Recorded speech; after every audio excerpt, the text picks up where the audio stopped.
এক সময়ের কথা, গ্রামের এক প্রান্তে ছিল একজন কিশোর। নাম তার হাসানাত। সে ছিল অত্যন্ত অনুসন্ধিৎসু, সবসময় নতুন কিছু জানতে চাইত। একদিন সে মসজিদের ইমাম সাহেবকে জিজ্ঞেস করল, হুজুর, ইসলাম আসলে কিভাবে দাঁড়িয়ে আছে? এর ভিত্তি কি? ইমাম সাহেব মৃদু হেসে বললেন, বাবা, ইসলাম একটি ঘরের মতো, আর সেই ঘরের স্তম্ভ হলো 5টি। স্তম্ভ ছাড়া যেমন ঘর দাঁড়িয়ে থাকতে পারে না, ইসলামও তেমনি এই 5 স্তম্ভ ছাড়া পূর্ণ হয় না। হাসানাত বিস্মিত হয়ে জিজ্ঞেস করল, সে 5টি স্তম্ভ কি? ইমাম সাহেব আঙুল গুনে বললেন, 1, সর্বপ্রথম হল কালিমার সাক্ষ্য, আল্লাহ ছাড়া কোনো উপাস্য নেই আর মোহাম্মদ সাল্লাল্লাহু আলাইহি ওয়াসাল্লাম তার রাসূল। 2, এরপর হল সালাত কায়েম করা।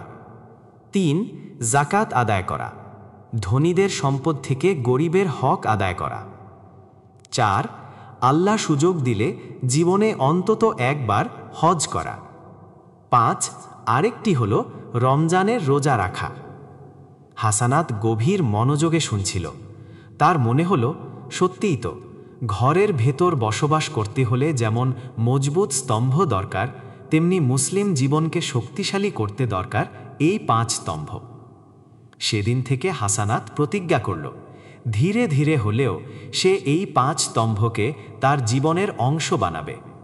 সালাত কখনো ছাড়বে না, রোজায় অবহেলা করবে না, আর বড় হয়ে সামর্থ্য হলে জাকাত ও হজও পালন করবে।